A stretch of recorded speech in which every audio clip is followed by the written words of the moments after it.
पड़ना है, लेकिन फिर भी कहीं न कहीं आपने सही कहा, कहीं न कहीं फिर भी लोग संतुष्ट नहीं है सफाई को लेकर, हम भी संतुष्ट नहीं है सफाई को लेकर, क्योंकि लोगों ने जो विश्वास जताया था कि पानीपत में सफाई व्यवस्था बदलेगी, और हमने भी उनको विश्वास दिलाया था कि हम लोग सफाई व्यवस्था को बेहतर करेंगे।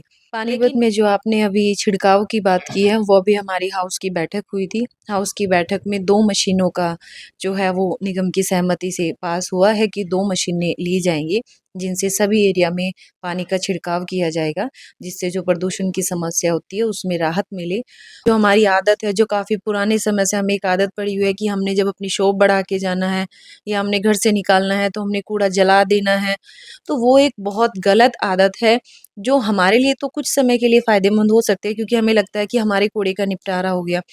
लेकिन उससे पॉल्यूशन इतना प्रदूषित हो रहा है कि आज के समय में छोटे-छोटे बच्चों को ऐसी-ऐसी बीमारियाँ हो रही हैं, जिनकी हम लोग कल्पना भी नहीं कर सकते। और कि कूड़ा सड़कों पर ना डालें।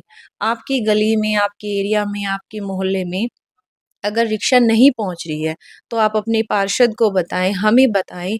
आप ये बताएँ कि हमारे एरिया में रिक्शा नहीं आती है, हम उस एरिया में रिक्शा भेजने का पूरा प्रयास करेंगे और भेज भी रहे हैं। हर एरिया में लगभग रिक्शा जा रही है, लेकिन नमस्कार, मैं सलीम और आप देख रहे हैं नमस्कार भारत। हम नगर निगम की मेयर कोमल सैनी के साथ हैं और कोमल सैनी से आज चर्चा करेंगे कि नगर निगम में क्या कुछ काम चल रहे हैं और कुछ लोगों की समस्याएं हैं जो हम यहाँ पर लेके आए हैं, उनसे भी सवाल करेंगे उन विषयों के बारे में, चाहे सफाई हो चाहे और दूसरे काम हो, उसके बारे में सब बात करेंगे। सबसे पहले मैडम नमस्कार। नमस्कार। शहर में सफाई के प्रयास आपके लगातार देख रहे हैं, लेकिन अभी भी लोग जो है संतुष्ट नहीं है। कहाँ पर लग रही है कि कहाँ सहयोग नहीं मिल रहा, कहाँ कमी है और क्यों लोग सफाई को लेकर अभी भी जो संतुष्टि होनी चाहिए थी निगम की तरफ से वो नहीं हो पा रही है? कि सफाई व्यवस्था को लेके सब लोग प्रयास कर रहे हैं। निगम की तरफ से भी पूरे प्रयास किए जा रहे हैं कि शहर में सफाई व्यवस्था सुधरे, और उसकी तरफ से निगम अपनी तरफ से लगातार प्रयास कर रहे हैं। अब जो हमारे मार्केट एरिया हैं या जहाँ जिस एरिया में दुकानें हैं, उस एरिया में शाम के टाइम भी जो कूड़ा घर से कूड़ा लेने वाली गाड़ी है, वो शाम को भी पहुँच रही हैं। क्योंकि जैसे कुछ शॉपकीपर हैं या कुछ जैसी फ्रूट की जो रेहड़ी-फड़ी लगाते हैं, वो लोग अधिकतर शाम को अपना जो कूड़ा होता है, वो रोड पे डालते हैं। तो उनका कूड़ा सड़कों पर ना आए, इसलिए अब शाम को भी गाड़ियाँ जो हैं, वो इन एरियाज़ में जाती हैं, फैक्ट्री एरियाज़ में जाती हैं, ताकि कूड़ा रोड पर ना आए। लेकिन फिर भी कहीं न कहीं आपने सही कहा, कहीं न कहीं फिर भी लोग संतुष्ट नहीं है सफाई को लेकर, हम भी संतुष्ट नहीं है सफाई को लेकर, क्योंकि लोगों ने जो विश्वास जताया था कि पानीपत में सफाई व्यवस्था बदलेगी, और हमने भी उनको विश्वास दिलाया था कि हम लोग सफाई व्यवस्था को बेहतर करेंगे। लेकिन इसमें सबका सहयोग ज़रूरी है। प्रयास एक तरफ से हो तो उस व्यवस्था को बदलने में बहुत समय लगता है, लेकिन प्रयास दोनों तरफ से होना चाहिए। मेरी सभी पानीपत वासियों से प्रार्थना है कि मैं हमेशा एक ही बात बोलती हूँ कि पानीपत हम सबका अपना पानीपत है, अपना शहर है। जैसे हम लोग अपने घर की सफाई व्यवस्था का ध्यान रखते हैं कि हमने डेली कूड़ा अपने घर से बाहर निकालना है, उसी प्रकार से शहर की सफाई व्यवस्था, उसको भी हमें बनाए रखने में सहयोग करना पड़ेगा। तो मेरी सबसे प्रार्थना है कि कूड़ा सड़कों पर ना डालें। आपकी गली में, आपके एरिया में, आपके मोहल्ले में अगर रिक्शा नहीं पहुँच रही है, तो आप अपने पार्षद को बताएँ, हमें बताएँ।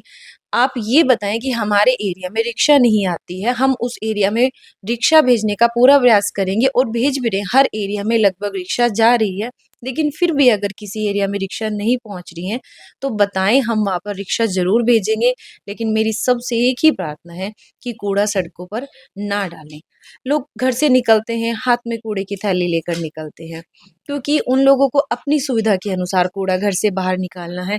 हम अगर 9 बजे काम पे जाते हैं तो हम वेट नहीं करते कि गाड़ी 10 बजे आएगी।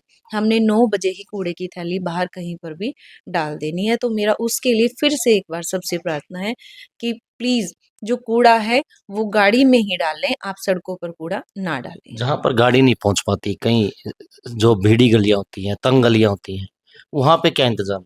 छोटी रिक्शा पहुँचती हैं। हमारे शहर में बहुत सारे ऐसे एरिया हैं, जहाँ पर बड़ी गाड़ियाँ नहीं पहुँच सकती। जिन एरिया में बड़ी गाड़ी नहीं पहुँच सकती, जैसे हमारा किला का एरिया है, वहाँ पर वो छोटी-छोटी गलियाँ हैं। उनमें बड़ी गाड़ियाँ नहीं पहुँच पाती। तो जिन एरिया में बड़ी गाड़ी नहीं पहुँच पाती वहाँ पर हमारी छोटी रिक्शा लगी हुई है, वहाँ पर छोटी रिक्शा जाती है गलियों में, जिससे वहाँ का कूड़ा भी लिया जा सके और कूड़ा बाहर सड़कों पर ना आए। अभी एक आप पे भी आदेश भी आए थे कि जो कूड़ा फेंकेगा, जलाएगा, एफआईआर उसके खिलाफ होगी, दुकानदार के भी। कोई आया है अभी तक ऐसा नोटिस में कोई मामला?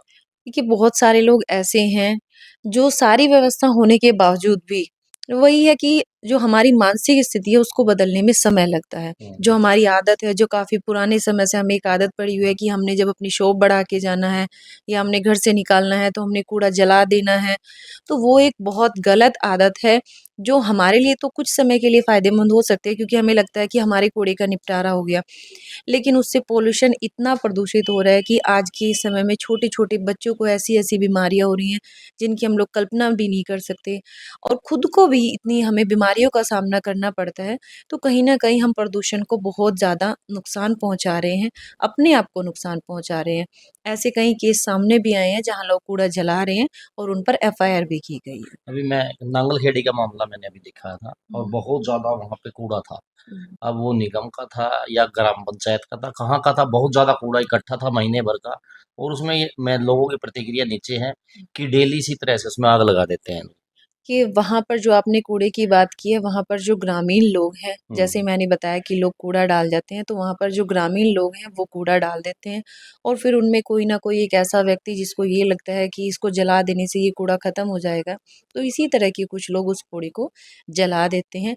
लेकिन मैं यही कहूँगी कि चाहे कोई भी है, अगर वो निगम का कोई कर्मचारी है और अगर वो कूड़े को जला रहा है, तो आप उसकी शिकायत करें, उस पर एफआईआर होगी। कोई और भी अगर कूड़ा जला रहा है, तो उस पर एफआईआर ज़रूर मैडम होगी। पूरे प्रदेश इस समय प्रदूषण से जूझ रहा है। हुँ, पानीपत भी है उससे अछूता नहीं है। बिल्कुल यहाँ का प्रदूषण पे भी बात है अगर कर लें तो आज हम देश की गिनतियों में आते हैं पानीपत में प्रदूषित हवा जो है साँस लेने के लायक नहीं है।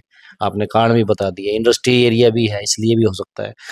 लोगों को समझाने के प्रयास भी लगातार चलते रहते हैं। फिर भी अभी दूसरे शहरों में बात करें तो शाम के समय वहाँ पे पानी छिड़काव चल रहा है और तमाम जो लोगों की सुविधा के लिए निगम प्रशासन कर सकता है, वो कर रहा है। लेकिन पानीपत में नहीं देखने को मिला।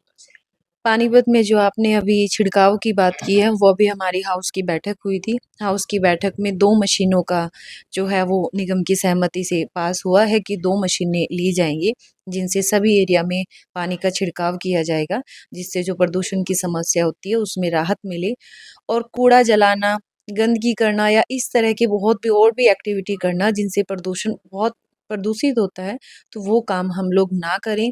वही एक प्रयास था कि प्रदूषण कम फैले और जो वायु है वो साफ-सुथरी हो, पौधे-रोपण का कार्यक्रम जो निगम ने एक प्रयास भी किया और लगभग उसमें 50,000 पौधे निगम की तरफ से लगाए भी गए हैं। तो आने वाले समय में फिर से वो प्रयास जारी रहेगा और फिर से पौधारोपण का कार्य किया जाएगा और भी जो काम हम अपनी तरफ से बेहतर कर सकते हैं, प्रदूषण वायु प्रदूषण को खत्म करने के, वो ज़रूर ये करें। मशीनों की बात की आपने, कितने दिनों में आ रही है? कितना टाइम लगेगा इसमें या कि पूरा सीज़न ये चला जाएगा अगले सीज़न में? देखिए हाउस की बैठक में ये पास हो गया है हुँ। और प्रयास करेंगे कि वो मशीनें जल्दी ही आ जाएँ।